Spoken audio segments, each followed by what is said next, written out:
And we are back with another Raid Shadow Legends video.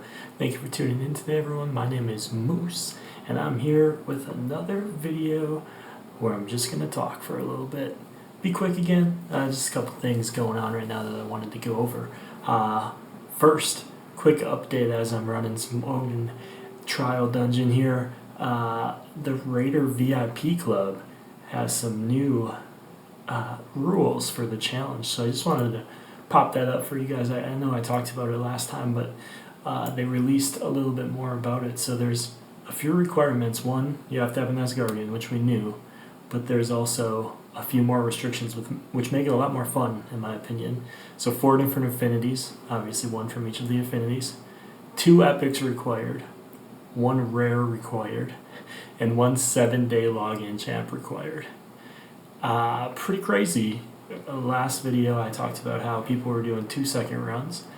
People are now doing like 40-50-second runs, so I'm going to give it a shot tomorrow. I don't think I'll compete with those people, but it makes it a lot more fun to actually try, so it's cool. I think this is really cool and stuff that they could introduce on a wider scale in different tiers, things like that, to let people have some fun. And heck, it gives me some exciting ideas to do competitions in the clan and things like that, which I'll touch a little bit more on here in just a moment. But before we get to that, I wanted to just take a couple seconds to talk about the Hydra changes.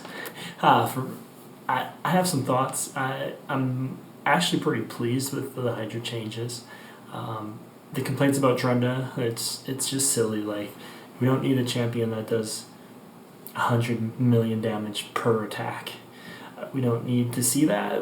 There's no reason. It still splashes, it just can't crit anymore. So those, 100 million is probably a little high, but those 40 million hits are going to go down to 4, 5, 6 million maybe. I don't know. Well, obviously we'll have to wait and see. But we have some people who have her geared in the clan, so we'll be able to see exactly what their damage was and what it goes to. But it doesn't matter. And but nerf, so to speak, came. They buffed her in other ways to keep her relevant, and people were like, "Oh, I invested so much into her." It's like, you leveled her and you put some books on her. And from early and mid game players, obviously in the Lotus spenders, that does suck. But those people aren't the ones doing 400 billion clash points with Trunda. So those people aren't really that impacted by this. Trunda is still going to be a very good Hydra damage dealer for you people who invested in her. You're just not going to do hundreds of billions of damage, which is fine.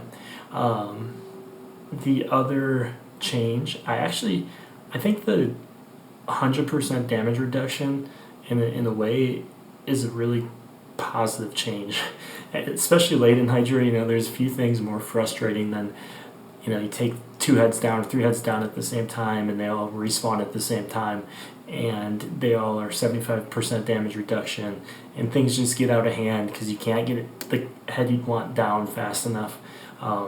Now it's cool, only 1, so you can handle 1 head controlling it and not letting things get as crazy as quick. So plus, it's not like it has immunity. It's not like it has increased resistance. So I think it's definitely not a massive change in a negative way. I see it in kind of a positive way where you can, if Wrath comes up first, whatever, it's taking less damage, but you can handle Mischief and get that down, things like that. So, it's a change, but it's not a game-breaking, end-of-the-world change. So, my biggest thing with it is I would have loved to see them introduce different restrictions as the difficulties change.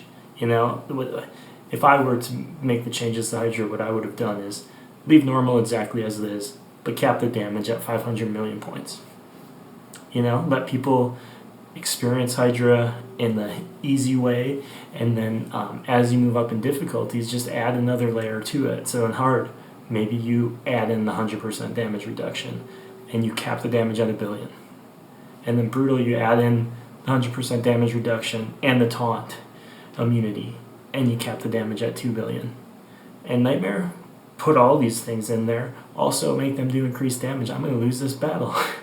Not a 100% team. It's more like a 92% team, but it's good enough. So, yeah, I would say that's what I would have done. I would have changed it to make the difficulties as they increase add more restrictions, because it is very frustrating for an early mid, even getting to endgame player who doesn't want to spend a lot of time on Hydra to do it. I get it, but I think they could make the difficulty ramp up as you go up, and that'd be a really positive change. But that's just my opinion. So I think it's good that they're getting it in check. The Wixwell stuff doesn't bother me. I don't have any interest in ever building a team like that, so I would have never done it anyway. So, yeah. Speaking of Hydra, with it being the last week, special challenge for the clan. Anyone watching this video from Xtra Crispy, I posted in Discord today, we're going to do a little giveaway if anyone can beat my Hydra Clash point total, which is a pretty big feat, and it is restricted to a few people. I know you can't just instantly increase your damage, but we're going to add something to it. So if you watch this video, hit a like and leave a comment of your favorite champ to use in Hydra, I will give that person, one person, random, selected, a gem pack as well. So that doesn't matter if we win, if we beat our PR, that's just anyone that comes on here and lets me know who your favorite Hydra champ is. So pretty exciting.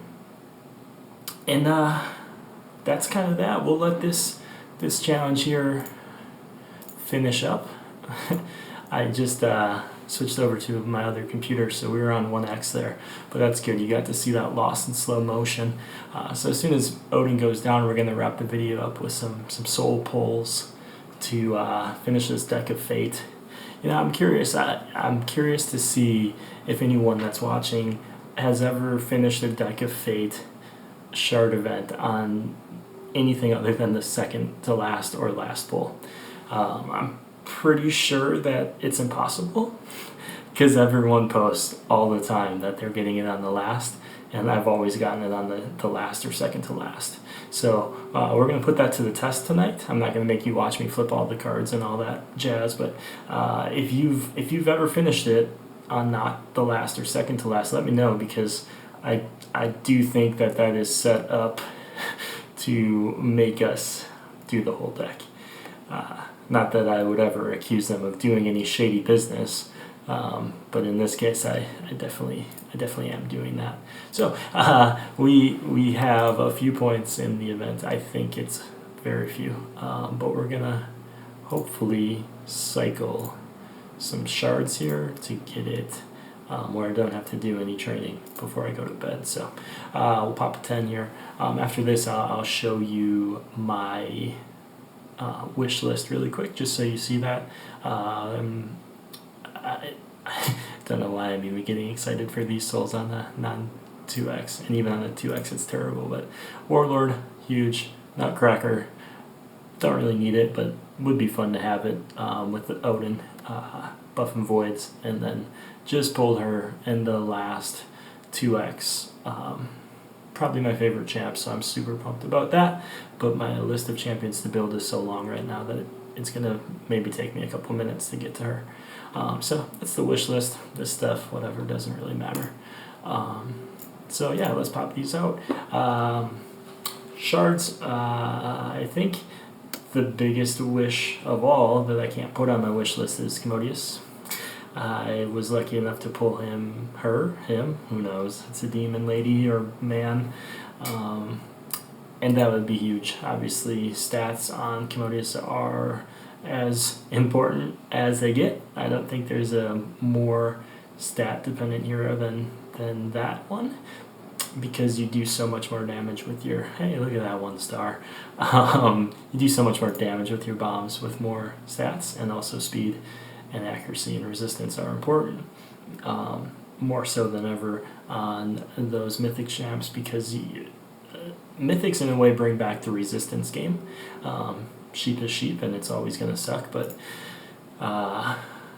with their stats being so high and the blessings being so impactful on Mythic Champions, it is very exciting when you pull one that you can actually use. I have, I don't know, probably 7 5 or 6 star Mythic souls waiting for the Mythic to be pulled.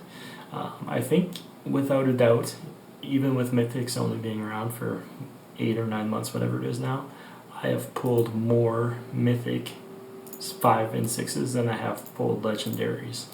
And souls were released, who knows, a year and a half, I don't know, a long time ago. So for that to be the case is pretty wild. A little bit more interested in these pulls now. Man, I want that hero so bad. I love Jingwon. Super underrated, awesome hero. If you have him, bust him out. Use him in Arena because he is so awesome. I have a 5-star in my Krisk right now, but not a bad pull there with the legendary. So let's see that happen again, but from the wish list maybe. Here we go, wish list. No, not quite.